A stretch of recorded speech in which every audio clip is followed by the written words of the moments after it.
Hello, I'm Sam Spurs for Life and welcome to PRTV. This is your PRTV preview show for the game which kicks off tomorrow, Tottenham Hotspur versus Aston Villa, 2 p.m. on the first New Year's Day.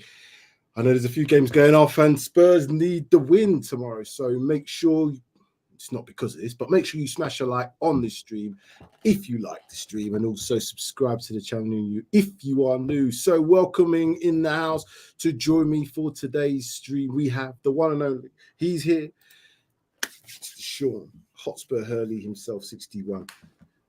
How you doing, sir? You all right? Okay.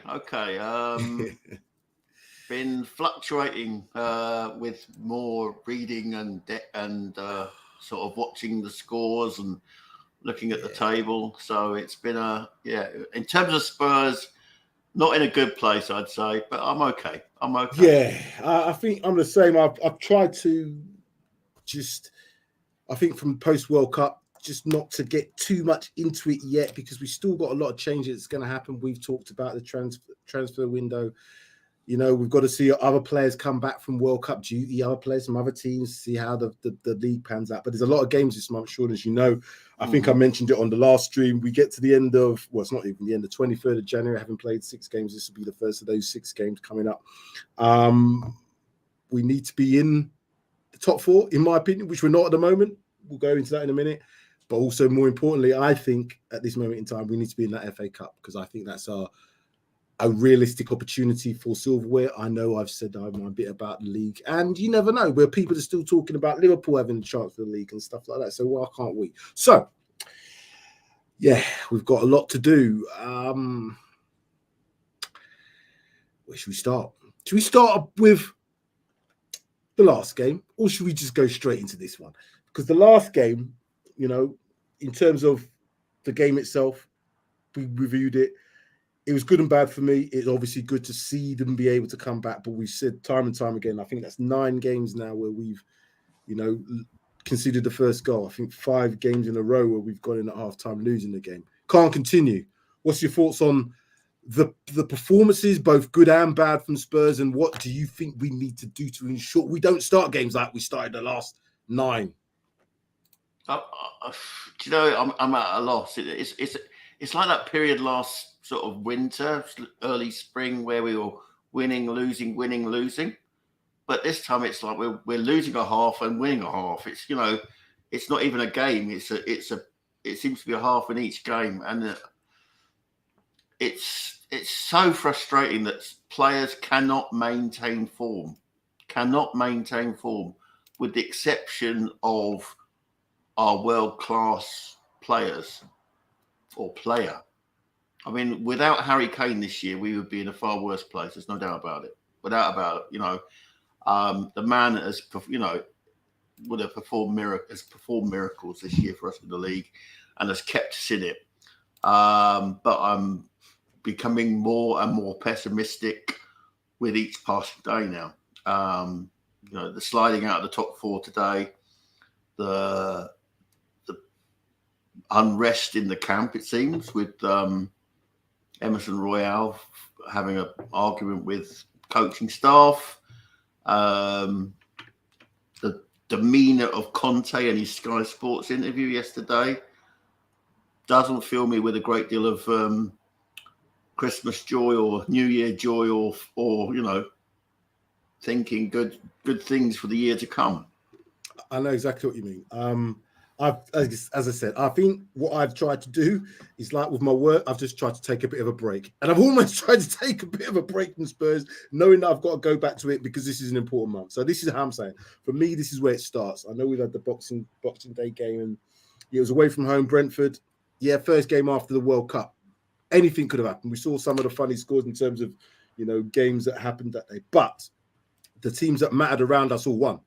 The likes of Man City won. Arsenal won, Man United won, Liverpool won. You know, we can't be lost in this haze of results over the next few weeks because there's a lot of games. And what can happen, as we've seen, it changes quickly. So because there's games every day this week, by the time next week comes, this is my concern, that we're just going to find out the games, and then by the middle of January, we could be in a bit of a storm. But it is down to the players. It is down to how Conte reacts to all this speculation which is going on. We don't know. What's your gut feel? My gut feel is that there's a malaise going on. It's almost like I was watching the highlights from the North London derby back in May, and it feels like there's been a sort of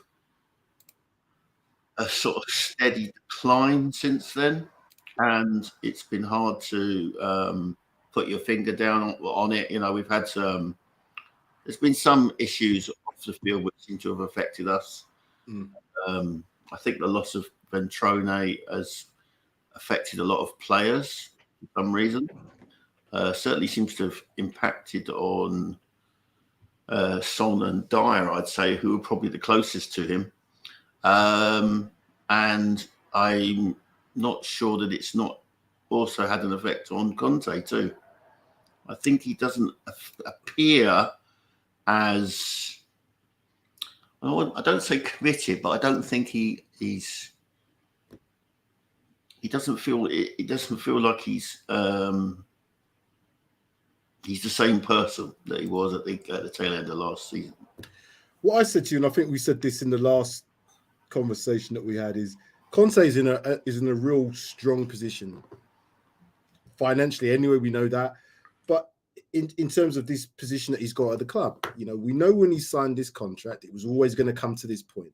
He's under no real pressure to re-sign. He's under no pressure to do that, unless, of course, he gets what he's asked for. And it's becoming more and more apparent now, and you can only go by the reports that we see circulating. We can go by some trusted news outlets, some trusted reporters that we kind of look at and think, yeah, okay. But of those ones, as you said, there's a lot of unknowns. There's a lot of, is Conte happy? What's happening with the ball? What players are they potentially bringing in? Can we afford this player? Is this player actually going to come? Are we going for the wrong players? There's too much of that.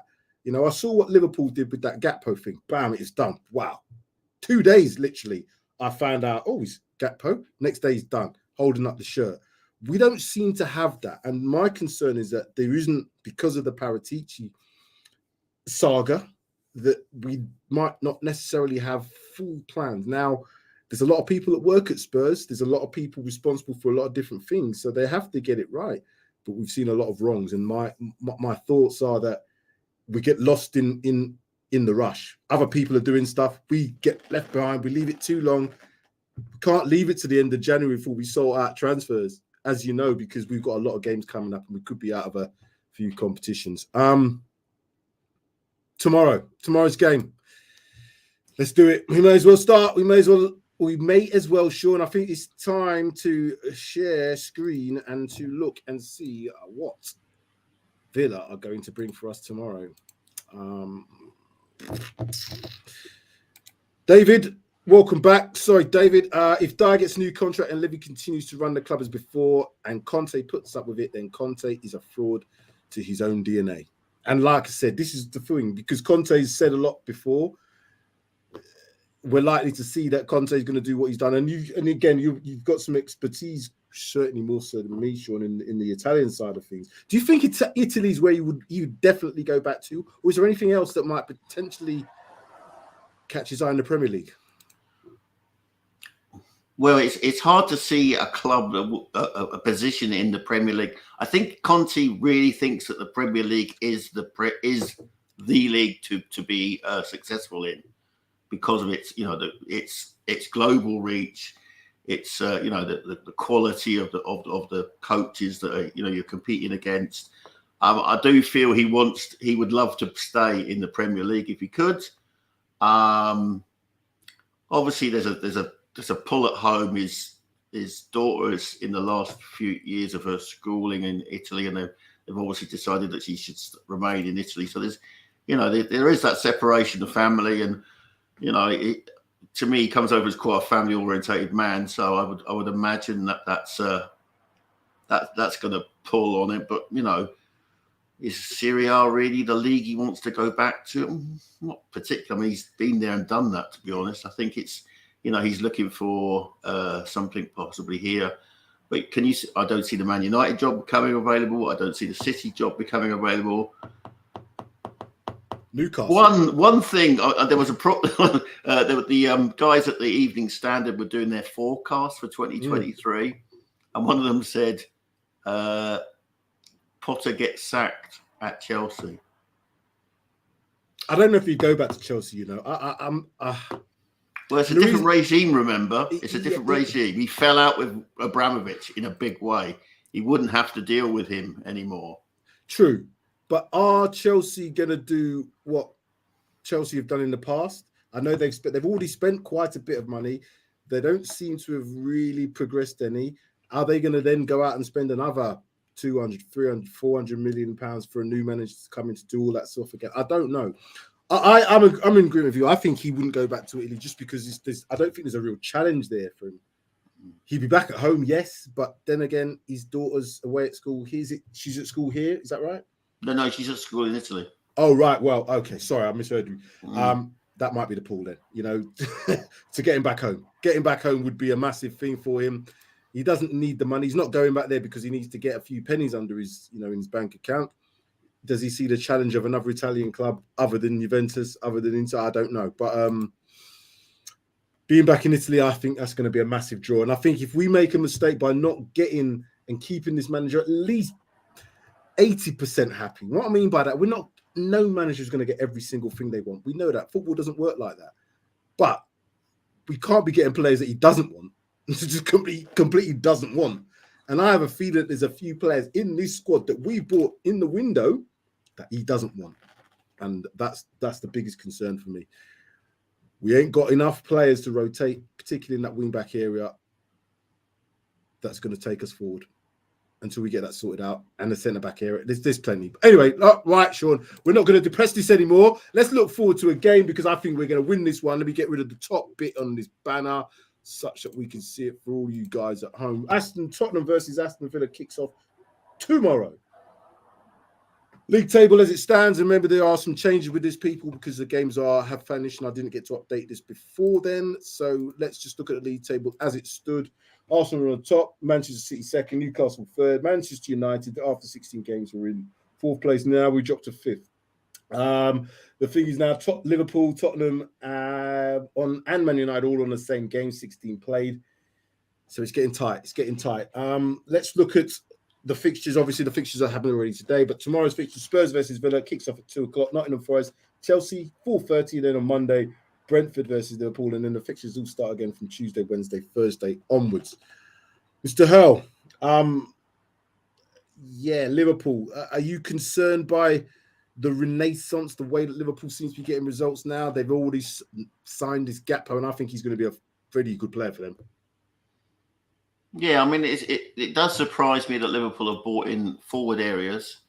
I was always thinking that their problem was midfield, but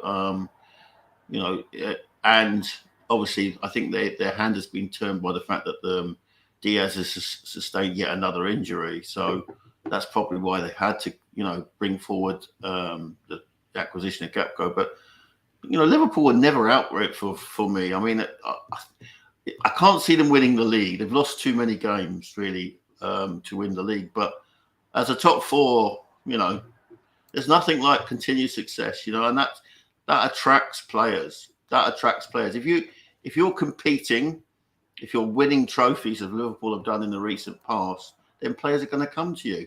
And that's the thing that's not happening to Tottenham Hotspur. We're not winning trophies and we're not competing. And we'll always be second best behind a Liverpool. We'll always be a second best behind a Manchester United even. And I think we don't buy as well as Liverpool. Liverpool, again, they're financially hamstrung as well. They haven't got as much money as, they don't. They have to sell to buy. But they've sold well. The Coutinho deal springs to mind. Got rid of him for 100 and whatever it was, and then went and rebuilt their team. Mane coming to the end, they got rid of him to buy. Now that's probably looking like a mistake to them in terms of how they were performing. But what they've now gone and done, they went out and got Nunes. They'd already got Jota, but now they've gone out and got Gakpo. So for a player they've lost one, they've now got three players that they can rely on. Diaz is there as well. So that's the sort of thing that we don't do. Mm-hmm. We've got Harry Kane. We've known for years that Harry Kane can't just be relied on. We've tried to get this player in to fit this, maybe fit this, not quite right. Richarlison, probably the closest thing in terms of a player that I would like to see playing for Spurs that I would almost say, okay, Harry Kane's not playing, I don't mind, because Richarlison in the World Cup was awesome. Mm-hmm. Is Richarlison at the World Cup going to be the same as us for us? No, he's not. We've got to get the transfers right. We've also got to get a way of playing for a team. This 3-4-3, regardless, I'm just not sure we have the players to maintain that. No, I think I've been kind of wondering, how does a 3-4-3 beat a 3-5-2? When you have that extra player in midfield, I just don't see, it's so easy to be dominated as far as I'm concerned in midfield. And I just think, I just don't know how they're going to, upgrade. Certainly, we know the positions that need to be upgraded, but it's just not going to happen in January. And I fear that, that we'll see Conte leave in the summer, having, done his bit to the contract that he originally signed. I know Tottenham have an option, but, he's got enough fuck off money to say, to say, well, all right, I can't work for a year, but, and you'll pay me for a year. That's fine. I'll sit at home and, when I think of it, that sort of a contract is really, it can go really sour, because at the end of the day, like you said, if they sign him up, it doesn't mean to say he has to perform. So like with a footballer, they can sign him up for another year, but if he can't be asked, they're paying whatever they're paying. So you've got to be motivated. This is what I'm saying about Conte. What's his motivations if he doesn't get the players he wants? Because he can't compete. He said that he can't compete with what he has. He wants to be able to compete. And when he starts coming out with things like, oh, the club wants and I'm paraphrasing again, the club are looking for similar players in terms of the ages, the Bentancurs and the Kulishevskis, because of the wage structures and just, little things like that, which suggest to me we're not going out for that massive player. We're not going to be paying the 300 grand a week's wages, 250, whatever it would be, to get a player of that sort of capacity. And it's just rinse and repeat. And it's not that the 3-4-3 can't be a 3-5-2, but you have to have exceptional players to play it. You have to have control of the ball, Sean. You have to have the ball. And we don't have those exceptional players to control the ball. No, we don't. We don't. And that's where I think if we had more, because like I said, 3-4-3 and a 3-5-2, here's ways of beating it. If you've got the extra width in the areas, because the 3-4-3 allows you've got to play in wide areas. But to play in wide areas for Spurs, you've got to have good wide players. Unfortunately, our forward players are good in them wide areas, but they then play infield. So then you're relying on your wing backs. That's where we're hamstrung, because we cannot get effective end product out of our wing backs on both sides on a regular basis. If one side was faltering on one game, we get the right side. But then it's like we've seen some games where we're just not getting enough down there. Perisic, bless him, is playing well, and I like the fact that he can show that he can play many games in a row. But he ain't going to do that for the rest of this season. You know what I mean? You're motivated for your country for that. You want to win a World Cup. If you're out of the FA Cup at Spurs and you're out of the top 4, what are you going to be motivated for? And if you don't know the manager's staying and there's talk in the camp about this and that, it becomes difficult. So, Sean, this last 5 matches that Spurs and Villa have played. We can see Spurs' results: 2-2 against Brentford away, 4-3 home win. That was before the World Cup. 2-1 loss to Liverpool, 3-2 win against Bournemouth, and a 2-1 loss to Newcastle. So up and down. Villa, kind of the same, no draws in there, but lost to Liverpool, won against Brighton. They won against Manchester United at home, lost against Newcastle 4-0, which can happen to anybody this season at the moment. And they won against Brentford 4-0. So again, they're a bit of a mixed bag. Can't say they're good at home and they're bad away. I'll have to go back further to look at that. But looking at those recent results, Sean, is there any? We should be favourites to win this game. Home, take them 3 points. Yeah. Yeah, we should be. We should be at home. I mean, historically, if Spurs are at home, I think we've got a chance. But I have to say, I I'm going against my normal glass half full today, and I'm not very optimistic about tomorrow. I'll be honest with you. A Sidney Darius. You're going to do a Sidney Darius. Oh, God. This is getting harder and harder to do now. Well, I'm just going to look at this form. Position-wise, Villa in 12th, 13th at the moment, I think now. 1-9 games Tottenham, 1-5 games Villa, 3 drawn, each lost 4. Now, getting to the stats, which is the important ones, which I tend to look at to see how the game might go. Again, we're playing at home tomorrow. Our average goals scored per match, 2 against their 1. I'm hoping that we can score goals tomorrow. That's the one thing.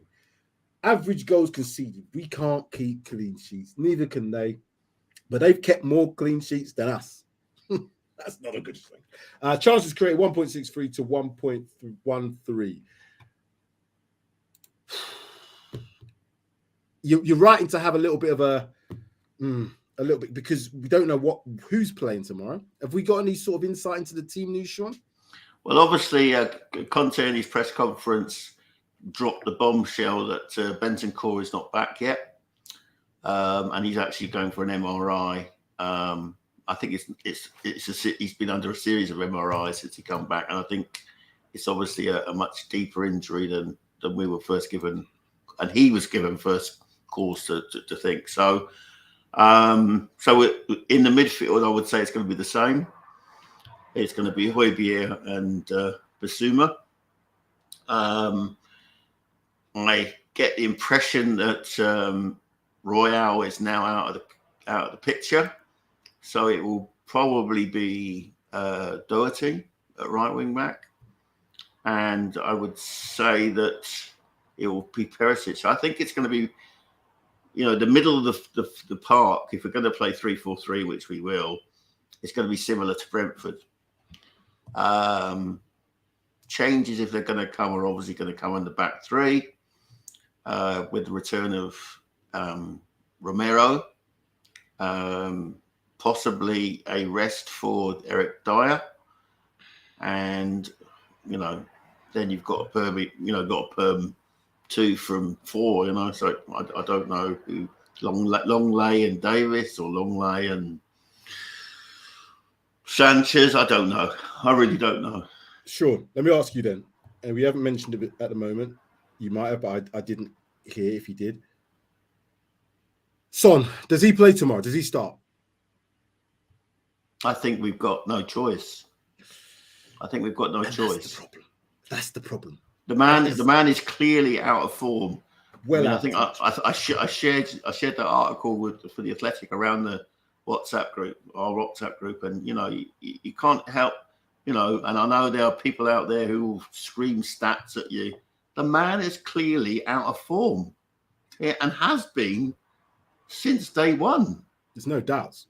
I mean, it's like, someone else has been deposited in his body. He has not been good all season.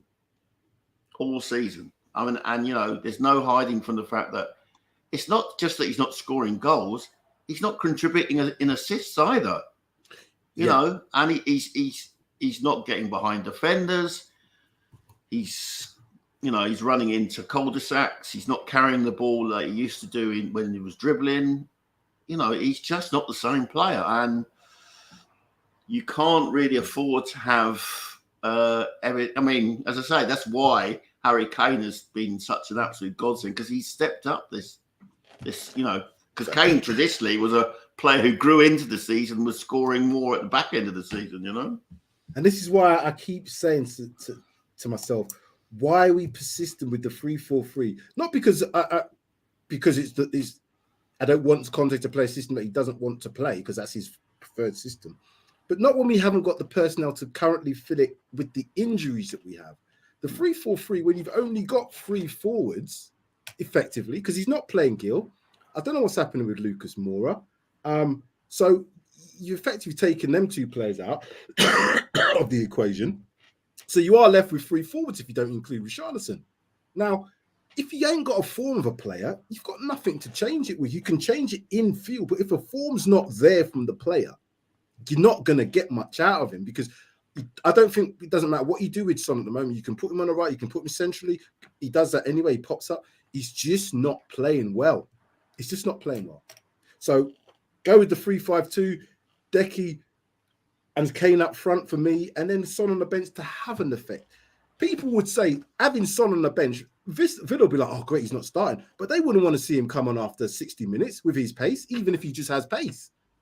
But he's got no end product. So do you think it's going to be 3-4-3 then? With Son it's going to be I mean, there's nothing that convinces me that we've got, he's going to go to the 5 in midfield. It seems to be an in-game change if he feels that we're being overrun, and only then in extremis, It seems, it's only when things are really bad does he agree to go to the extra man in midfield. One or two games in the early autumn, I seem to remember him doing it. But he's wedded to the system. He's, we've got one quality fullback, wing back in Perisic, and the others are, it's chalk and cheese, isn't it? I mean, I would say I'm not convinced by Sessegnon. I think Sessegnon's been a poor purchase. So we haven't got anyone else to back up Perisic. Of the two on the right that are in consideration, it seems to be Doherty over Royale. What is going on with Jed Spence? I don't know. He wasn't even mentioned in the press conference yesterday.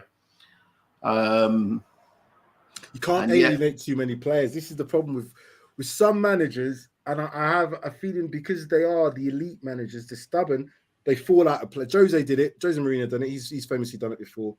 But it's at a cost, because now, if he has fallen out, let's say there has been words said with Emerson Royale, and he doesn't really fancy Jed Spence, we are left with just Matt Doherty. And he could be up and down, because we've seen that he's had to get himself back up to a speed because of the injury that he had and just the general level of confidence. I think that can be knocked just as easily. I think there could be a game he could have where he doesn't play well. It will knock his confidence. And then what do we do? Yeah. I mean, it's we don't have the depth at wing back, and depending on who you believe in the transfer tittle tattle, wing back is a priority, or centre back is a priority, but never, it seems, the two. This is why I'm very pessimistic about tomorrow. I can't hide it, and it's again, it's poor recruitment. Poor recruitment. Tomorrow's game is in my head a must win. That, regardless of the players that play on the pitch, effort levels aren't dependent on your ability to play football. That's a given. But I would say that we have a better team than Villa. We're at home. And if we put the effort levels in and the crowd stays with them and we get the first goal, I think that's the important thing for us. If we don't get that first goal, the crowd is going to be tetchy at best. And the players are going to be nervy. We know that they can come back. But I think I'm getting to that. It's almost like the final straw now. If they can't, there's a problem. We know there's a problem. But if they cannot tomorrow get that first goal and go on to win the game because of that, yeah, I'm with you on this one. It starts to look a little bit, well, where is the next victory going to come from, sort of thing? Because Arsenal is on the horizon. Yeah, and currently we don't beat Arsenal. I'm sorry, they're a better team than us. And that's hard to take. That's hard to say, let alone hard to take. Hard to bloody deal with that at the moment. So I'm going to try and make myself feel happier, and to try and make you feel a little bit happier by looking at the previous results against Villa. Last time out, Villa 0, Spurs 4, back in October 21. Spurs 2, Villa 1, May 21. Spurs 1, Villa 2. That was the only loss that we've had in the last 5 games. Before that, back in March, Villa 0, Spurs 2. And February 2020, Aston Villa 2, Tottenham Hotspur 3. So there's 2 home games, 1-1, 1 lost. So again, you can't bank on anything with Tottenham Hotspur. Not a thing can you bloody bank on. You can't even say, the last 2 home games we've been winning comfortably, because that's not the case. It's been 2-1s. And I think that's the scoreline, which we'll get to when we do the predictions. Anyway, the last bit of this head-to-head, if that makes anybody feel better, hopefully it does those of you who are listening and watching, 54 games played. Tottenham have won 24, Villa have won 15, and there's been 15 draws. And if you look at the home wins for us, 14 have been won of the 24 at home. Any better, Sean? No. I've got a quote here that I'll probably end with, but yeah. Mate, this is Christmas time. Well, Christmas is gone, but yeah. Well, yeah. The thing is, though, we've been we've obviously been on the naughty step because we've got no presents. Absolutely no presents. I think we've Santa has decided to just basically bypass us in N17. With our hearts in N17 and leave us down in the dumps, because he's certainly done that to me when it comes to things, all things Tottenham. Johnny from Bethnal Green, stroke Kent. The way to get players back in form is to play them in their natural positions, not like Conte BS he pays. The only priority for Lewis and Levy is profit, from Mr. David Clark. Welcome, David. Paul Pablo, should I say. Everybody says about the Brentford game, one thing I know what was picked up on was on the pitch, looked pretty bad, but some worst pitch I've seen in the Premier League. That was Brentford pitch was terrible. It was terrible. But yes, again, I mean that's because they'd had a rugby game 2 days prior to our game. Okay, but I mean, it was a shambles, and when you looked up when they had close-ups, you just saw the pitch. It just looked. Although Brentford did play a little bit of football, they had a way of playing. They did get them ball up to them front too. So I guess the midfield of the pitch didn't really matter to them if they were going to play a certain way. You have to adapt. They did try to play football, and it wasn't good for either team. But still, we were able to get goals. So there's an advantage when you can trade on the pitch. So yeah, you're right. But they're good at home. They're very good at home. Yeah, of the games that they've gone ahead, they haven't lost. They didn't lose to us. Gonna have to do it, mate. Here we go. Score predictions. Tottenham Hotspur versus Aston Villa tomorrow. I'm gonna go first on this one, Sean. Okay. I'm gonna do this one first. I don't know what I'm gonna do this time, but I'm just thinking about it. I said the scoreline. I'm thinking it's gonna be 2-1. It's gonna be Spurs. I'm not doing the damage. I'm not doing the sin. I can't bring myself to do it. I'm not going to the game because I can't get a train down. I am not taking that risk of driving down and thinking to myself, I'm driving back that long way. So, 2-1 Spurs. The only person that scores for us recently is Kane. You lot got a point for that, by the way, because I went and done something silly like thinking somebody else might score goals like Longley, but it didn't happen. He did a great assist for Kane's goal, though. Yeah, it was a good cross. Kane double. 2-1 Spurs. Mr. Hurley. Right. It's going to break my heart, but I want to read you something I found on the net here. This is dated December the 22nd, 2000. Right? And it's from an article in the Irish Independent. You can look it up. It says, Tottenham fans have been warned not to expect any significant investment in the team from their new owners by the chairman of AEK Athens, the Greek team which ENIC have already backed. AEK's chairman, Cornelius Searhouse, revealed his belief that the investment of ENIC in Tottenham does not bode well for their supporters. And it carries on, and then it says, it finishes, this is the one that killed me. This is a quote from Levy at the time. So we're talking 2020, right? No. This is from 2000, so 22 years ago, this month. Levy's comment was, Tottenham is a major British football club with a prominent sporting heritage. We are firmly committed to improving Tottenham's commercial viability as one of these countries' top football clubs. Not a single word about improving Tottenham's trophy winning and competitive nature on the field. And that for me is the straw that breaks the camel's back. And that's why I'm predicting that I am going to go 2-1 as well, but I'm going in reverse. I think Kane will score for us. but we will concede 2 goals again, and this time we won't come back. And that breaks my heart. As a Spurs man since January 1968, this is breaking my heart to see we have probably the best manager in a generation at our club, but we have the worst owners in a generation or 2 or 3 at our club, and that's why I don't see us winning tomorrow. I can't see it. I will be over the moon if we do. Yeah, we have to, obviously. Sure. A draw, a draw won't cut it tomorrow. A loss is unthinkable in my head, just for the fact of the games coming up. So it's unthinkable because we've got to turn around again for Wednesday. You got to turn around again for the game on Wednesday. You know, and then God forbid other teams. Wednesday. Oh, I know. And then from Wednesday, what I'm saying if you're a Spurs player, and you saw that interview that Conte gave in Sky Sports News, and you can look it up on, I think it's Football Daily on Twitter. There's 2 clips from there. His whole demeanour is of a defeated man. He's not saying anything derogatory about the football club, but it's not saying, that Conte, all I need is a 1% chance. It's none of that. It's not that. And I think if you're a player, that's going to be sending, it sends the wrong message.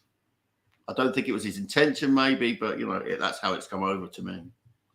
Well, we can speculate, as I said, unless he's had words with the board and he knows already the position of the transfers, then that's the only reason I could think that his body language and his words or lack of words would be as it was. Because, as you said, Conte, he does have his outbursts, he does have his moments, but usually he has them for a reason.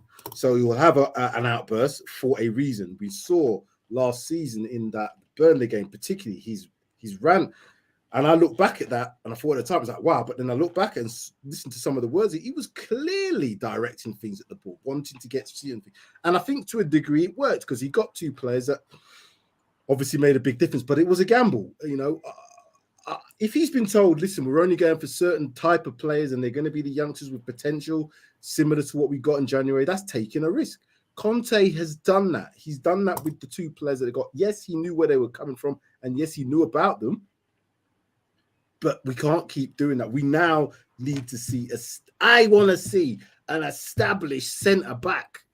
I don't want to see a Tyrone Mings.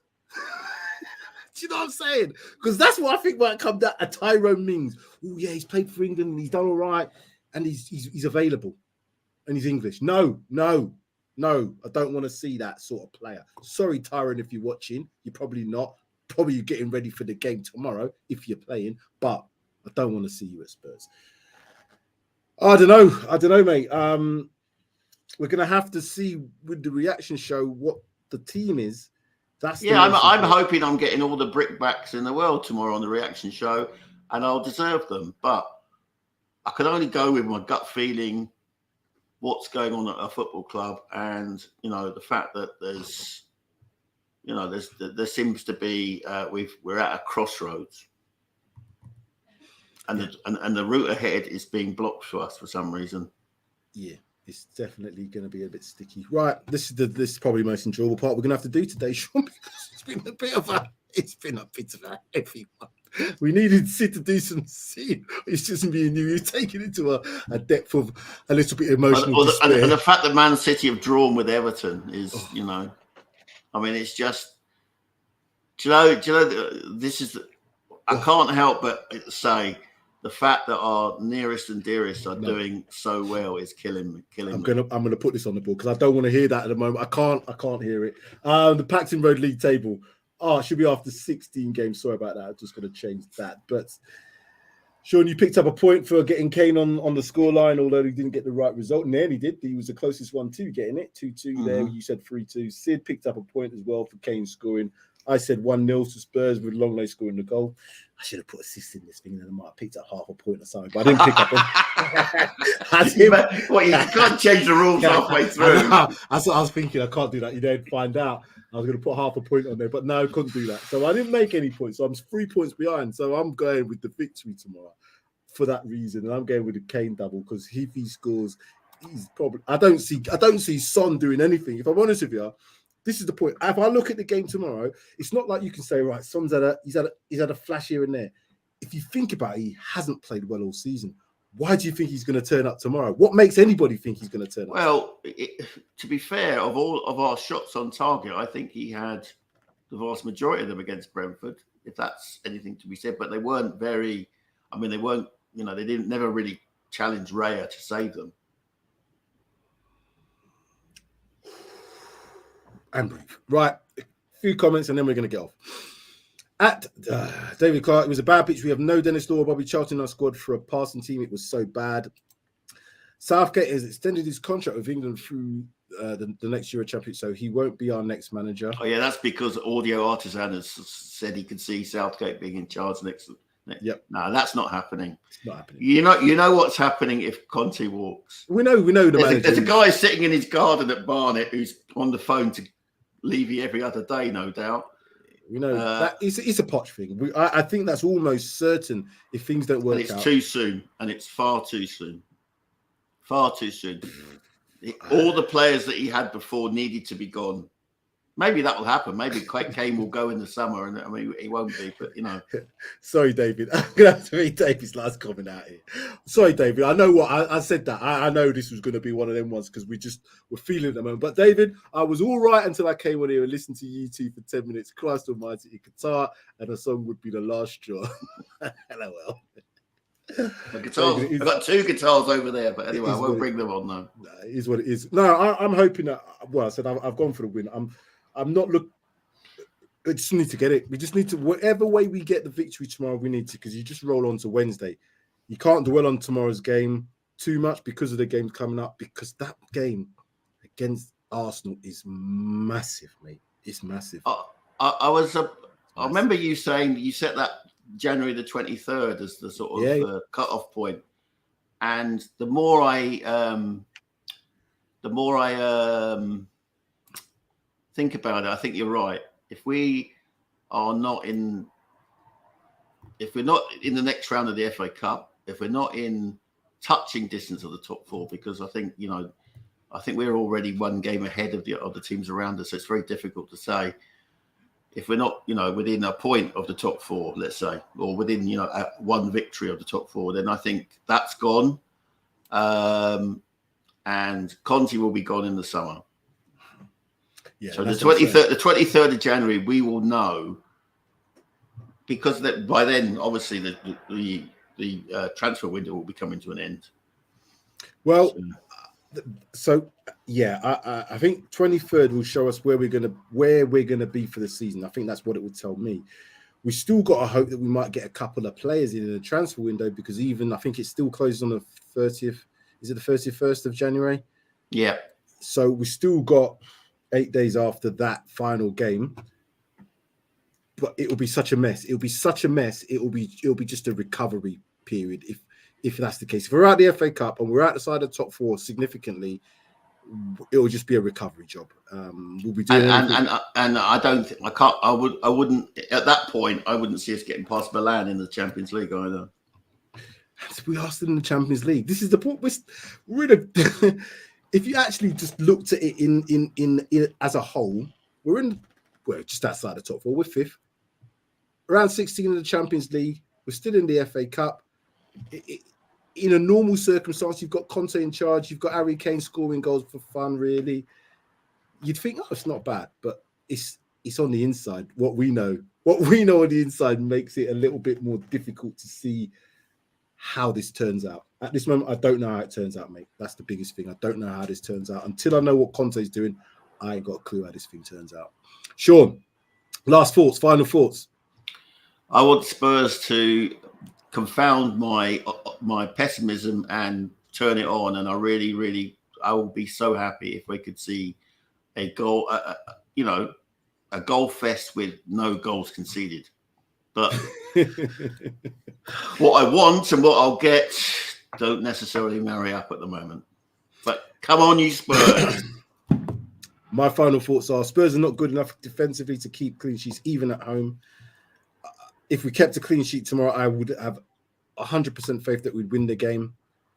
I still got 100% faith that we have to win the game. We should win the game because it's at home. 2-1 is a scoreline, but anything other than that tomorrow, it just makes everything else tough. Right, mate. Time to go. Time to go. Happy New Year to you, Sam, and your family. To everyone out there in Paxton Roadland as well. Happy New Year. And don't let my pessimism get you down. Things will turn around. They always do. Come on, you Spurs. Come on, you Spurs. Enjoy, everybody. Welcome who's been watching PRTV, Paxton TV, all of this year. Happy New Year to you. And like I said, we sometimes have these, but if Spurs win tomorrow, we'll be back on here for the reaction show. So you'll see us tomorrow. Sean. Sid, we just want to say, mention to Sid as well. Sid was due to be on here. He's had some family bereavement. So wish you all the best, mate. And we'll see you very soon on the stream again. But that's it. Done and dusted. Mr. Hell, later.